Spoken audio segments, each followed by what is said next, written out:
So I'm pleased to be the first speaker here today. My name is Roxanne Felix-Mah, and I'm with the Alberta Centre for Child, Family and Community Research. And there'll be a number of us talking about creating supportive environments for refugee students and their families. And so my presentation is really just going to set the context and be filled out by other examples which our other presenters will provide with their practical and lived experience. So I'm really happy to be here.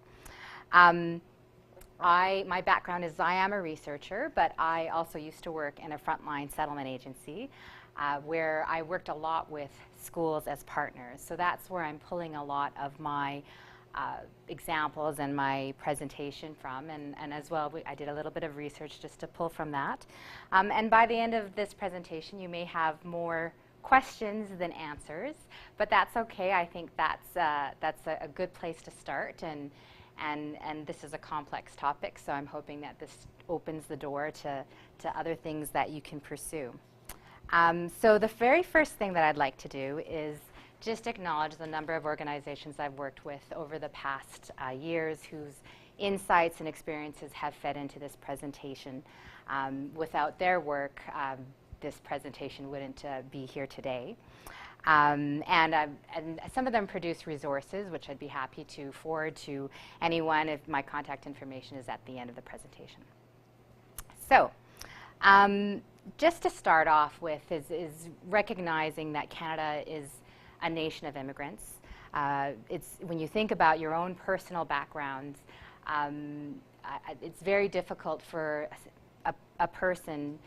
There's very few Canadians who have not at least one grandparent who's from another country.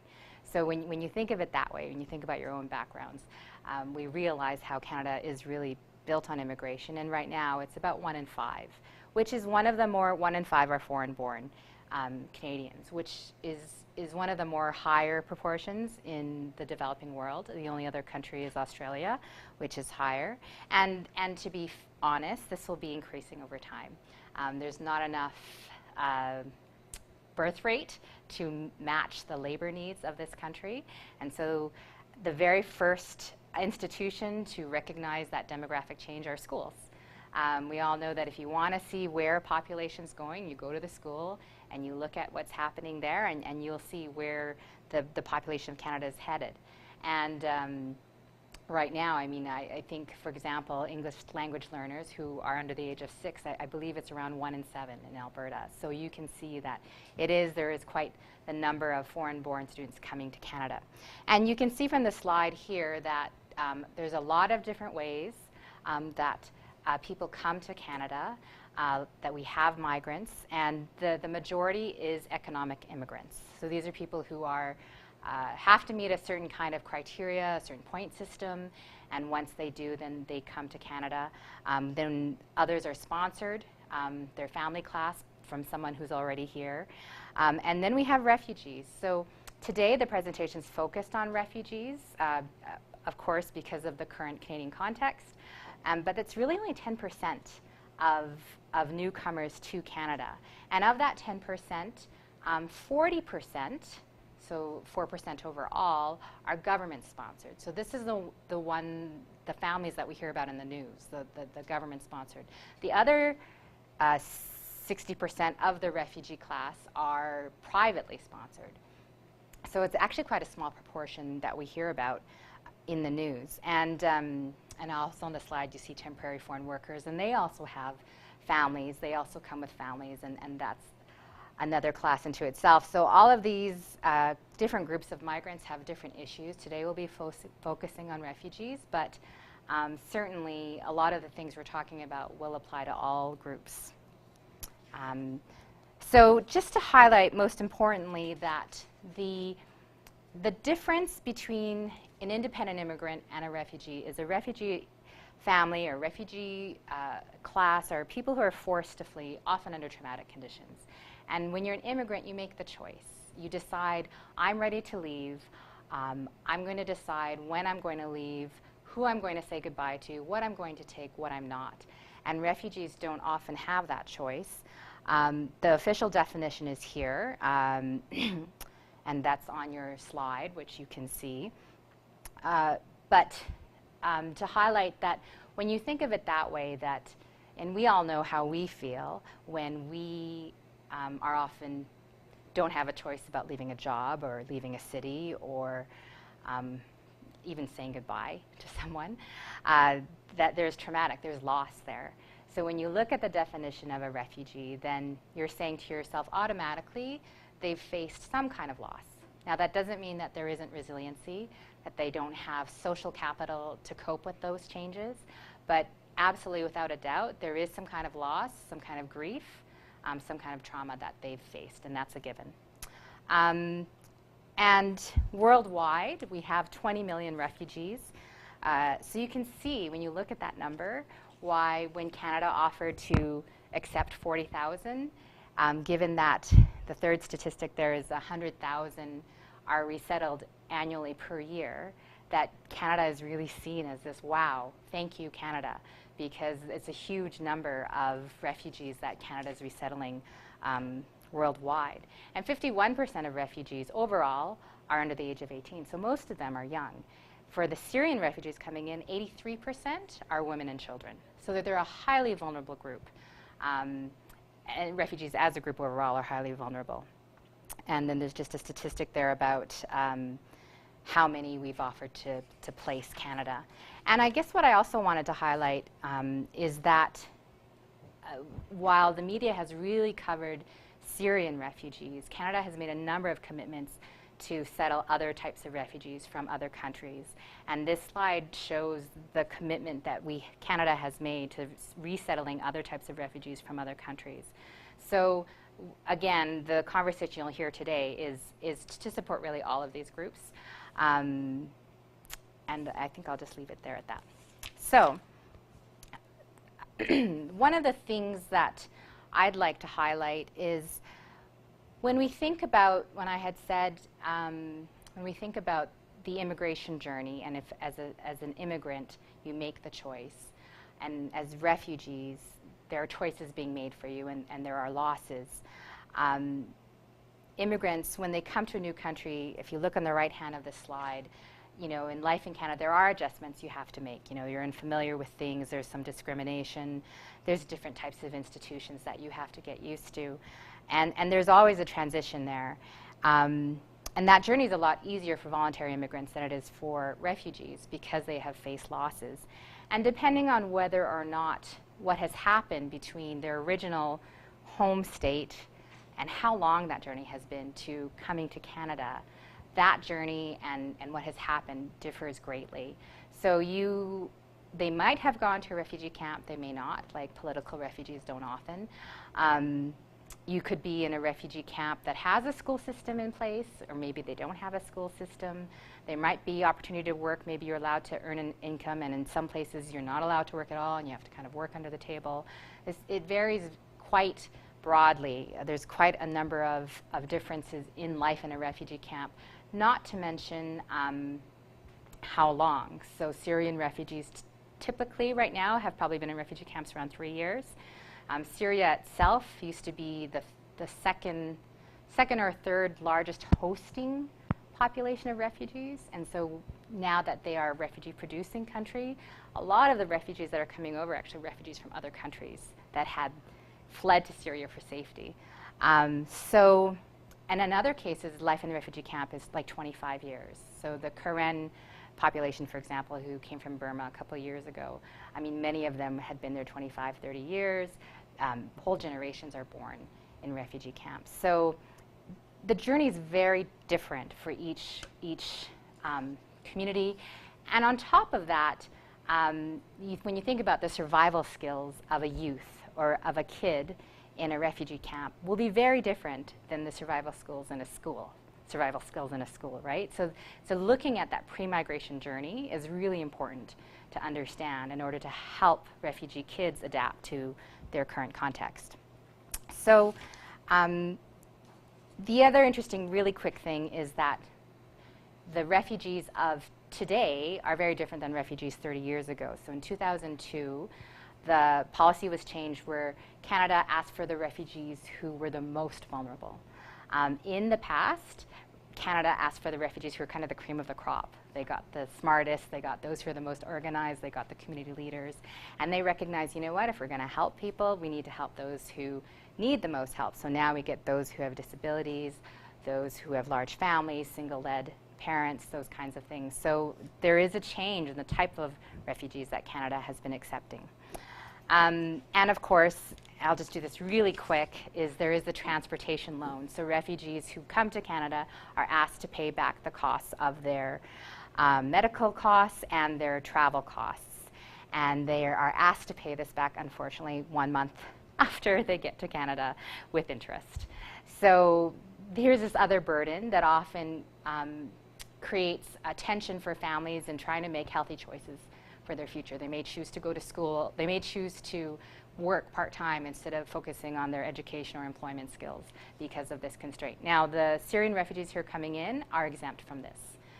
But if you have refugee families or refugee kids in your school right now, they likely have this transportation loan. So things to consider, and some of these I'm going to go through quickly because the other presenters are going to speak to it, but I've already talked about heterogeneous refugee groups.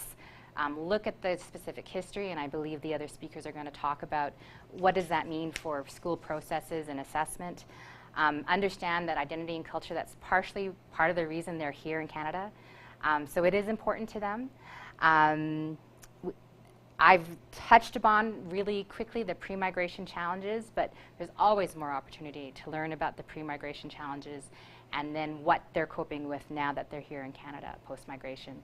And there's a lot of partners that you can talk to help you understand that. So that's a really important thing to consider. And just considering the long-term and holistic integration.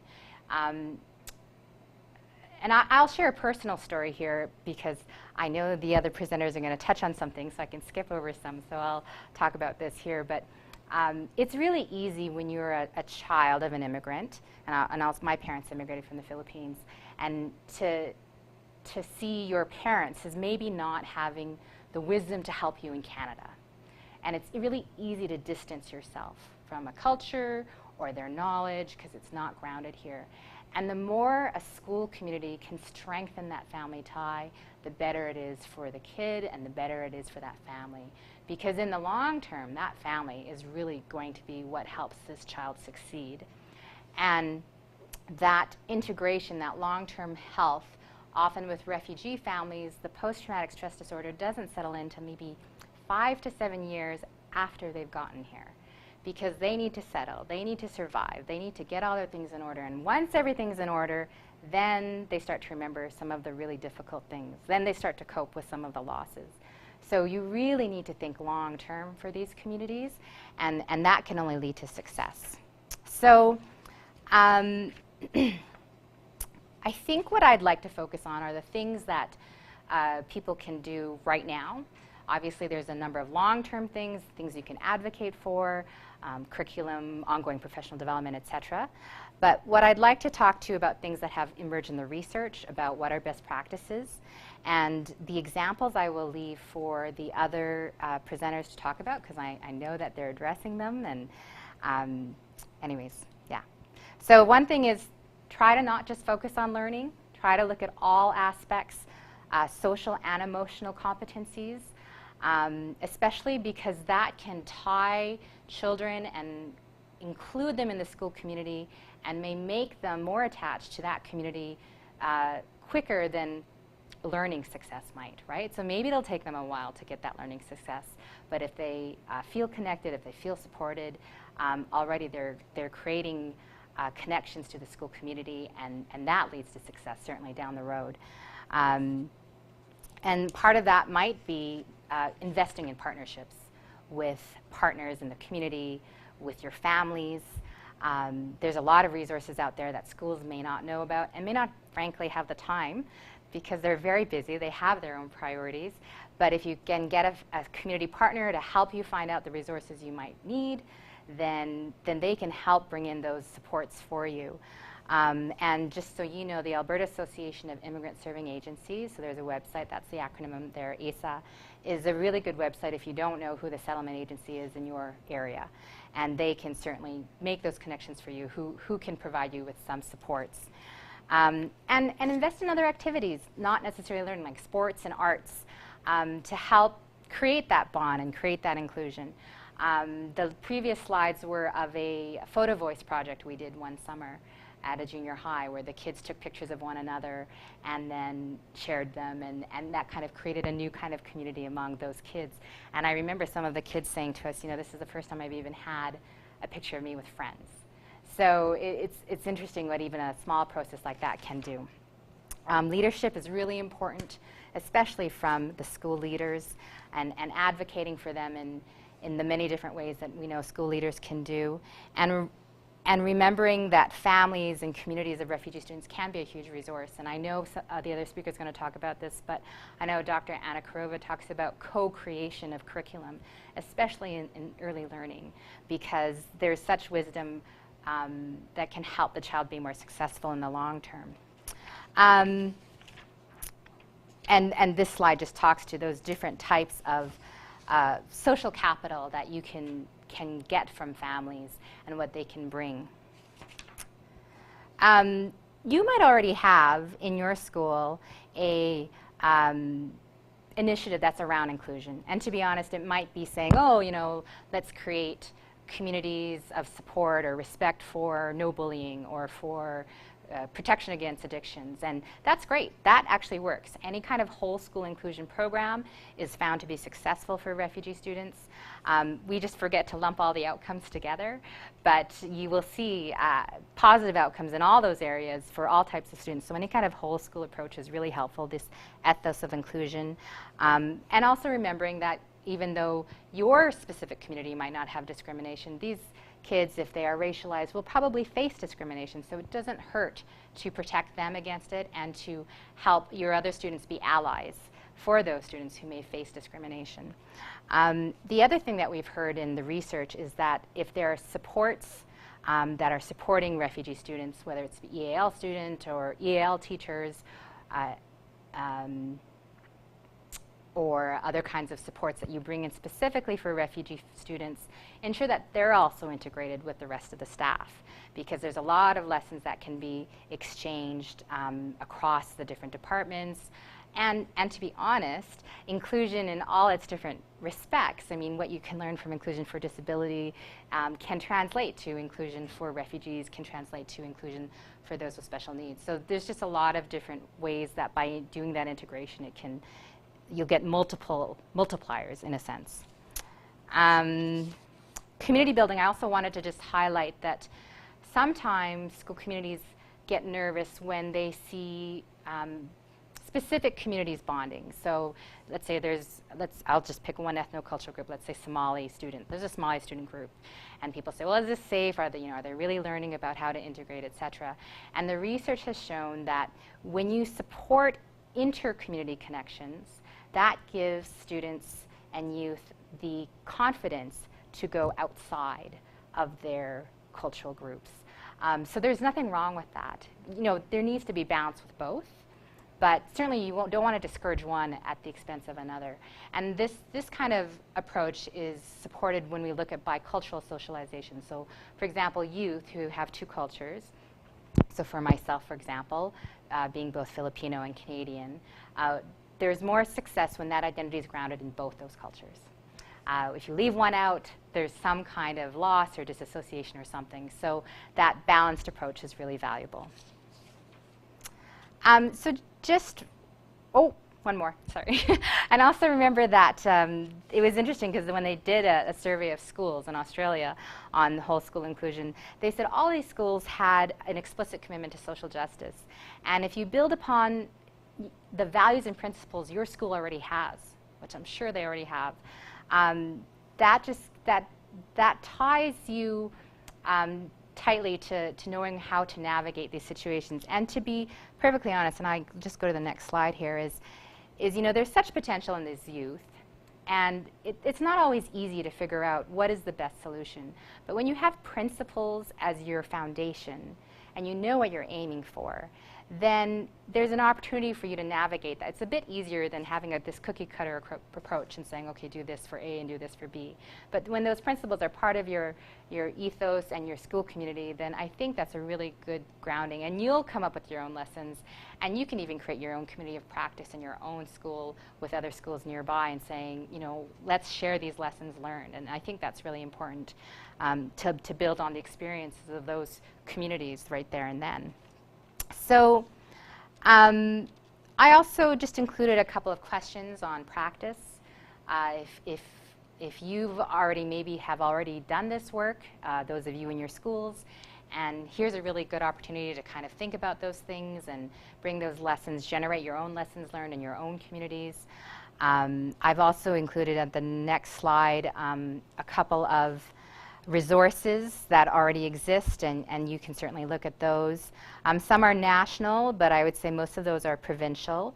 The third one down is more specific to specific community groups. Those are great because those were co-developed by a teacher and a specific community group. So I think they have Somali and Sudanese and one more. But those are really grounded in community work. And the last one is a Bamboo Shield curriculum, which is focused on developing social competencies. It's based on the Lions Quest program. And it's been adapted specifically for immigrant and refugee kids. So I hope that I've done a good introduction to what I know will be valuable lessons learned from our other presenters, and I think you will very much enjoy hearing how they put these things into practice. Thank you.